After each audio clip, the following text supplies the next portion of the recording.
Hello everyone and welcome to the class. आज का हमारा सेशन इंटरेस्टेड सक्सेशन पार्ट 1 के ऊपर बेस्ड है। ठीक है, तो हमारा जो इंटरेस्टेड सक्सेशन है वो क्या कहता है उसके बारे में हमने वीडियो बनाई है। पार्ट 1 करके पार्ट 2 करके आपको प्रोवाइड हो जाएगी नेक्स्ट वीडियो में। दो पार्ट में इसलिए क्योंकि इसमें बहुत सारे प्रोविजंस इंपॉर्टेंट हैं जो हमें जानने योग्य हैं और वो एक क्लास में फिनिश नहीं कर सकती मैं, तो उसको हम नेक्स्ट क्लास में बाकी का प्रोविजन पार्ट सेकंड पढ़ लेंगे। होपफुली कल ही मैं इसके पार्ट सेकंड को फिनिश कर दूंगी। ठीक है, तो इंटरेस्टेड सक्सेशन को समझिए। सक्सेशन की बात हो रही है जब एक व्यक्ति की मृत्यु हो जाती है तो उसके बाद उसकी प्रॉपर्टी किस तरह से डिसॉल्व होती है। एक तो तरीका होता है कि व्यक्ति अपनी विल बना के गया, इच्छा बना के गया है और उसके अकॉर्डिंग डिसॉल्व हो जाएगी प्रॉपर्टी। उसके लिए प्रोविज़न हमने लास्ट क्लास में पढ़ लिए थे, पहले ही मैं बना चुकी हूँ। वीडियो नहीं देखी है, चैनल पे प्लेलिस्ट है हिंदू लॉ के नाम से, वहाँ देखिएगा, मिल जाएगी। ठीक है, सक्सेशन हमने बताया सक्सेशन तब होता है जब विल बना के गया है व्यक्ति तो टेस्टेमेंट्री हो जाता है। और अगर विल बना के नहीं जाता, व्यक्ति को पता नहीं कि भाई एकदम कहीं गया, अच्छा खासा भला इंसान कहीं जा रहा है बाजार में, उसको कुछ हो जाता है तो उसके पास ये इतना टाइम थोड़ी बचा है कि वो विल बनाता रहेगा।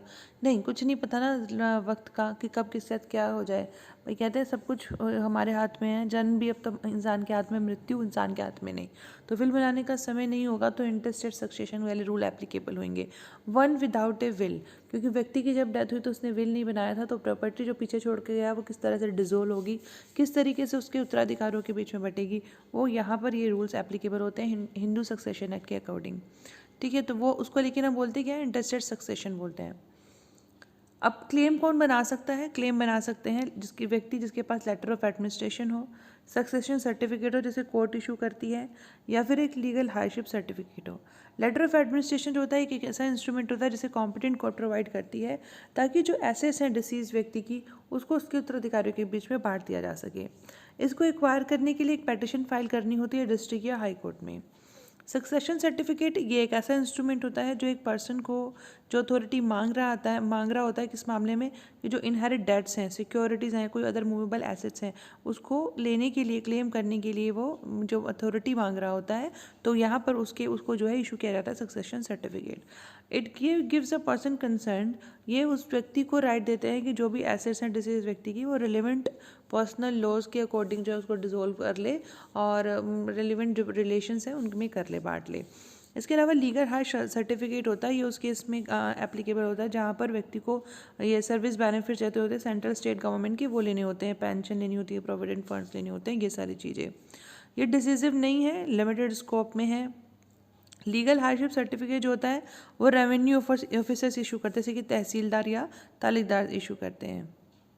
अब आता है हिंदू सक्सेशन एक्ट 1956, हमें पता है ये पास हुआ था। जितने भी इंटरेस्टेड सक्सेशन थे अमंग हिंदूज, उनसे रिलेटेड लॉ को अमेंड करने के लिए और कंसोलिडेट करने के लिए ये जो रूल्स हैं इसके, जिसमें जो हिंदू सक्सेशन एक्ट 1956 में बताए गए हैं वो सभी हिंदू पे एप्लीकेबल होता है। हिंदू की हमें पता है डेफिनेशन में सभी तरीके के लोग आते हैं, बुद्धिस्ट, जैन, सिख्स, ये ठीक है। और एक्ट उसके बाद 2005 में अमेंड किया गया था। अगर एक हिंदू जो है मेल डाई कर जाता है इंटेस्टाइड, तो फॉलोइंग पर्सन होंगे वो क्लेम कर सकते हैं अमेंडमेंट के एक्ट के बाद। पहला क्लेम किसका बैठता है? क्लास 1 लीगल हायर्स का। ठीक है, दे हैव इक्वल राइट्स, पहली बात समझिए, उनके पास इक्वल राइट्स हैं एसेट पे। ये कौन कौन है? मदर है, स्पाउस है, चिल्ड्रन है। और अगर कोई बच्चे की मृत्यु हो जाती है तो देन देयर चिल्ड्रन स्पाउस, तो उनके जो चिल्ड्रन होंगे और स्पाउस उनका अधिकार हो जाता है। मैं कहती बच्चे की मृत्यु का क्या मतलब है? बच्चे की मृत्यु का मतलब ये है कि जैसे इक्वल राइट होंगे first class 1 legal heirs, mother का, स्पाउस का, चिल्ड्रन का। ठीक है, अब मदर, ये देखो एक ही मृत्यु हो जाती है तो इसकी माँ का हक है, इसकी जो मतलब स्पाउस है, जैसे अगर ये पुरुष है तो वैसी बात है, किसका हक हुआ? क्लास 1 की बात कर रहे हैं तो किसका हक हुआ? ये है, इसकी वाइफ का हक होता है, इसके बच्चों का होता है। और बच्चों में से अगर किसी एक बच्चे की डेथ हो जाती है तो उस केस में बच्चे के जो बच्चे होंगे, जो स्पाउस होएगा, उन्हें इक्वल राइट यहाँ पर आ जाएगा।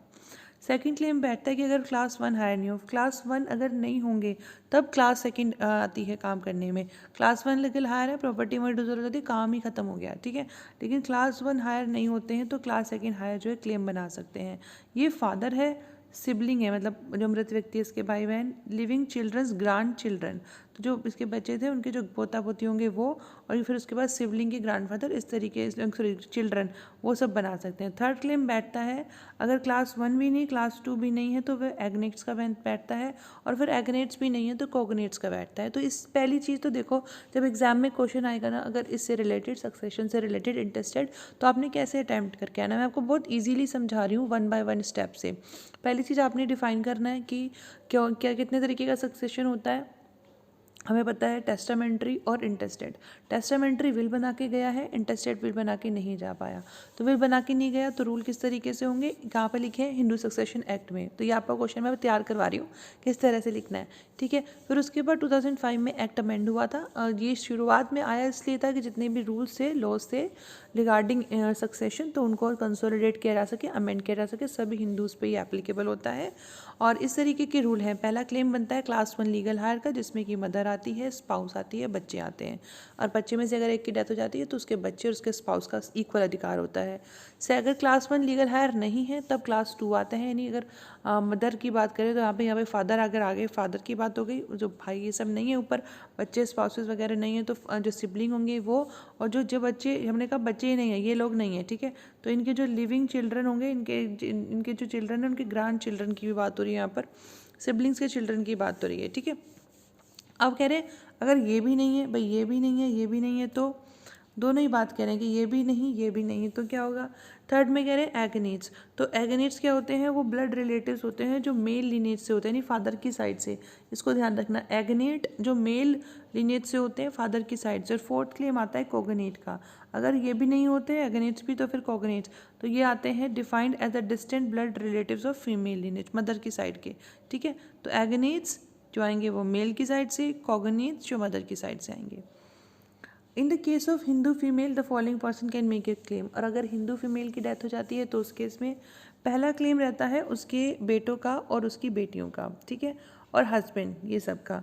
सेकंड क्लेम रहता है अगर फर्स्ट क्लेमेंट नहीं है तो जो हस्बैंड के उत्तराधिकारी होते हैं वो बना सकते हैं क्लेम।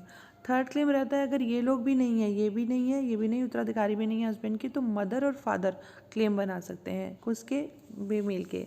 अगर मदर एंड फादर भी नहीं है तो जो फादर के जो हायर्स होंगे वो बना सकते हैं। फिफ्थ क्लेम कहता है कि अगर ये सब भी नहीं है तो हायर्स ऑफ मदर, फिर मदर्स के जो होंगे, किसके मदर के, एक महिला है ए, इसकी डेथ हो जाती है, ठीक है, इसकी डेथ हो जाती है तो पहला अधिकार, पहला क्लेम किसका, पहला दावा किसका बैठता है, इसके बेटों का, बेटियों का, इसके हस्बैंड का। अगर ये लोग नहीं है तो फिर उसके बाद दूसरा दावा बैठता है किसका, जो हस्बैंड था उसके उत्तराधिकारियों का। तो अगर थर्ड क्लेम कहता है कि अगर हस्बैंड के उत्तराधिकारी भी नहीं है तो उस केस में ए की जो मदर और फादर रहे होंगे उनका अधिकार बैठता है। तो अगर मदर और फादर भी नहीं है तो उस केस में जो फादर की उत्तराधिकारी होती है पहले उनका अधिकार बैठता है। अगर फादर की अधिकारी भी नहीं है तो कह रहे हैं फिफ्थ क्लेम में कह रहे हैं कि मदर के जो उत्तराधिकारी हैं उन्हें मिल जाएगा।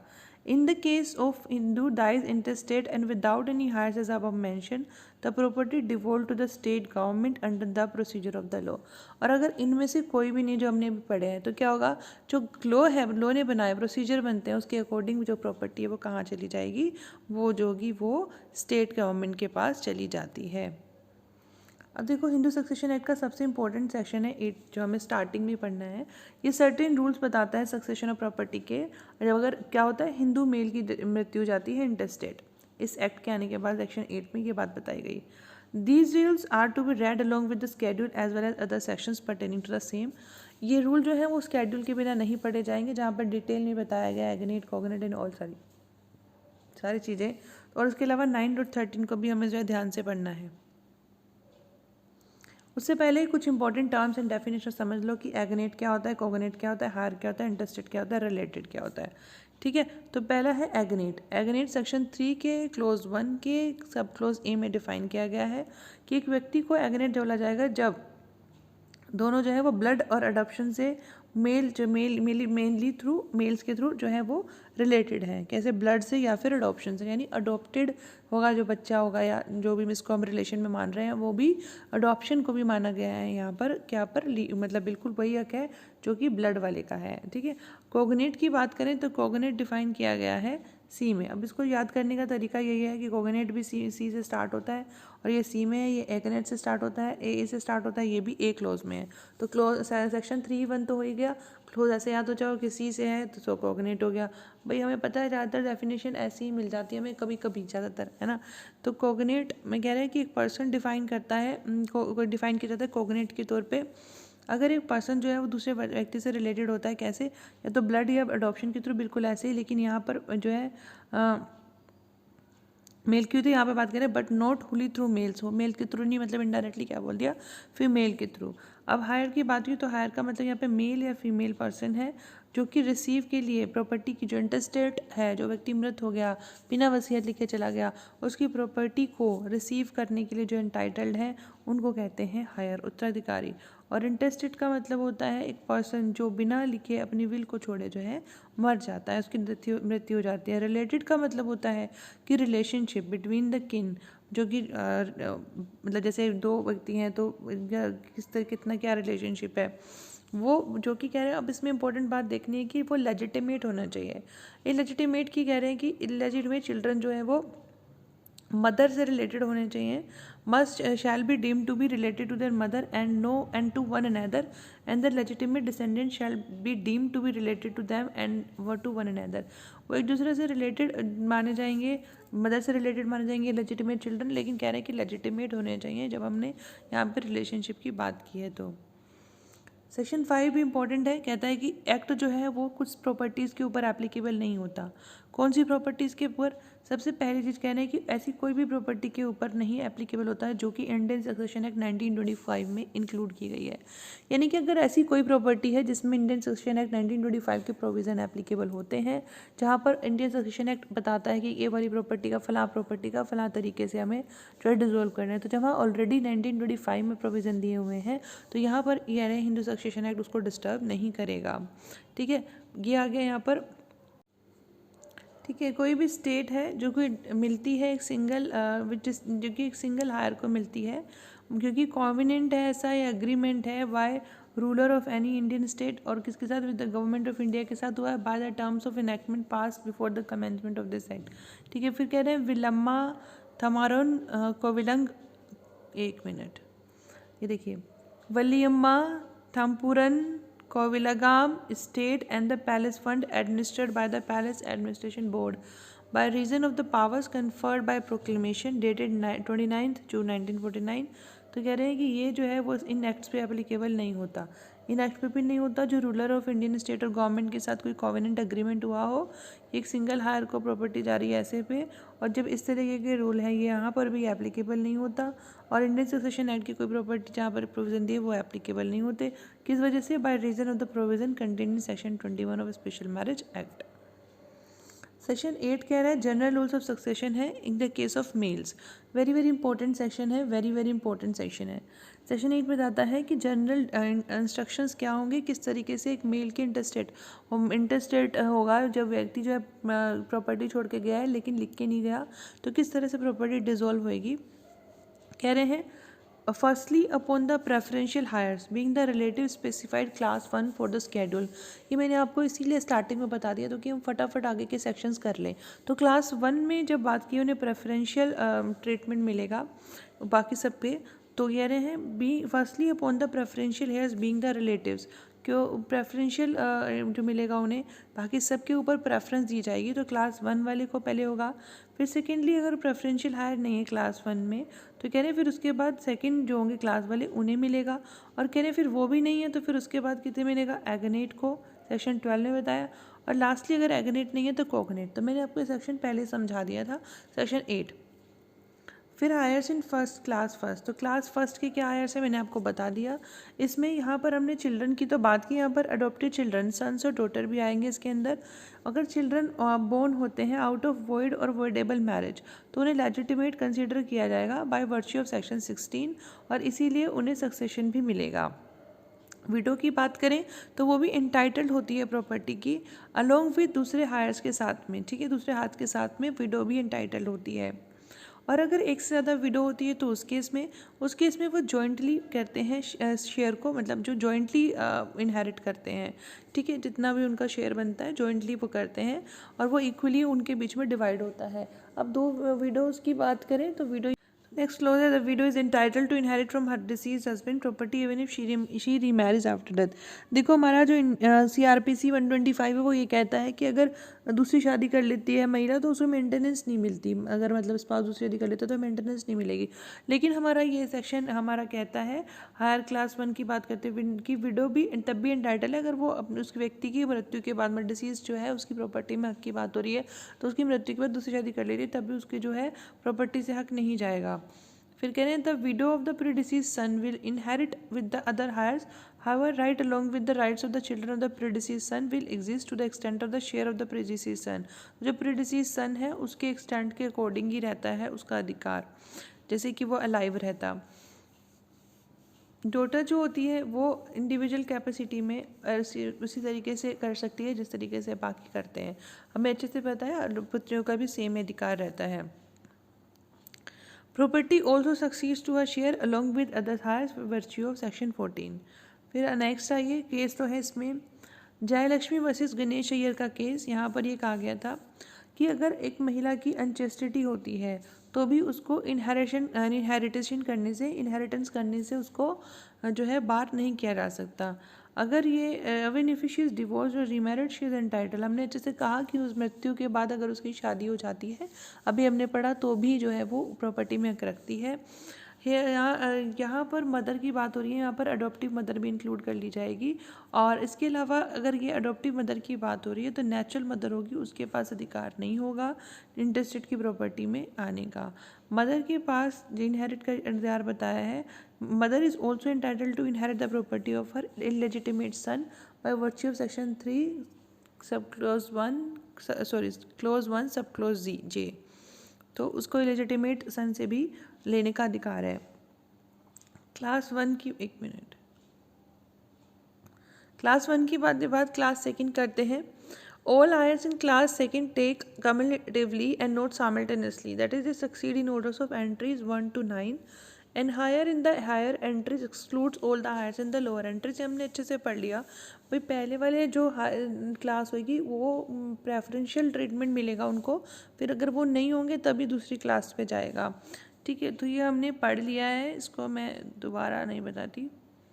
चलिए एक बार ये पढ़ लेते हैं ये वाली line, all heirs in class second take cumulatively and not simultaneously. इसका मतलब ये है कि अगर वो कि मतलब कह रहे हैं कि वो सक्सीड होते हैं in order of entries 1 to 9 and heir in the higher entry excludes all the heirs in the lower entries. ये तो मैंने आपको बता ही दिया कि वो पहले वाले जो आते हैं क्लास 1 हायर उनको मतलब उनको प्रेफरेंस मिलेगी। इस तरीके से इसमें भी एंट्री की भी बात हो रही है तो भाई पहले वाले को फ़ायदा ज़्यादा होएगा और दूसरे वाले को कम होएगा, मतलब दूसरे वाले को बाद में मिलेगा। अगर पहले वाले में पूरा फ़ायदा बट जाता है तो दूसरे तक नहीं पहुँचेगा। ठीक है, फिर एग्नेट्स मैंने आपको बता ही दिया, पर्सन एग्नेट होंगे दूसरे का जब वो बाय ब्लड और अडॉप्शन जो है वो एंटायरली या होली मेल्स के थ्रू रिलेटेड है। ठीक है, इसमें इंपॉर्टेंट बात जानने वाली ये है कि that agnates of the intestate do not include widows of lineal male descendant. इसके अंदर जो लीनियल मेल के डिसेंडेंट्स की जो विडो होती हैं वो इंक्लूड नहीं की जाती है एग्नेट्स में, क्योंकि जो डेफिनेशन है एग्नेट की वो रिलेटिव्स बाय मैरिज की बात नहीं कर रहा है, रिलेटिव्स बाय ब्लड और अडॉप्शन की बात कर रहा है। तो इस इम्पोर्टेंट जो ये डिफरेंस है इसको बहुत ध्यान रखना। इन्होंने कहा है कि ब्लड या अडॉप्शन की बात हुई, तो यहाँ पर मैरिज की बात नहीं, तो यहाँ पर अगर विडो की बात हो रही है तो उसके लिए यहाँ पर एग्नेट में उसको इंक्लूड नहीं किया गया। इसके अलावा यहाँ पर इसमें भी कुछ नहीं, कोई लिमिटेशन भी नहीं है डिग्री ऑफ रिलेशनशिप की जिससे एग्नेट को रिकग्नाइज किया जाएगा। कोगनेट की बात करें तो बता दिया यहाँ पर जो है ना मेल सेक्शन के थ्रू नहीं है, यहाँ पर ये वाली बात हो रही है। Order of succession among heirs in the schedule, among the heirs specified in the schedule those in class 1 shall take simultaneously and to the exclusion of all others. ये सब आपको पहले से ही बता दिया मैंने, इंपॉर्टेंट कंसेप्ट सब बता दी। अब कहते हैं distribution of property among heirs in class 1 of the schedule, किस तरह से प्रॉपर्टी डिस्ट्रीब्यूट होगी, तो ये यहाँ से प्रोविज़न जो होंगे पार्ट 2 में पढ़ेंगे। ठीक है, आप प्लीज़ बने रहिएगा। और मैं कहती नहीं, वैसे मैंने कहना छोड़ दिया है, अगर आपकी मर्ज़ी हो तो सब्सक्राइब कर लेना, मर्ज़ी नहीं हो तो कोई बात नहीं, वीडियो देखते रहना, आपका तो भला ही होएगा, इससे कोई नुकसान नहीं होएगा। लाइक कर दोगे तो भी कोई नुकसान नहीं होएगा, अनलाइक करोगे तो मेरा नुकसान नहीं होएगा। कमेंट करोगे तो अच्छा लगेगा मुझे भी पढ़ के कि हाँ आप इंटरेस्टेड हो, आपको अच्छा लगा। पार्ट 2 ज़रूर देखना, आपको पूरा क्लियर हो जाएगा। मैंने पूरी कोशिश की आपको ईजी लैंग्वेज में और फटाफट हम समझ में आ जाए। आपको चीज़ें समझ में आ गई, आगे जो बचा इंपॉर्टेंट चीज़ें वो मैं आपको कल समझा दूँगी। ठीक है, thank you so much for listening, thanks a lot.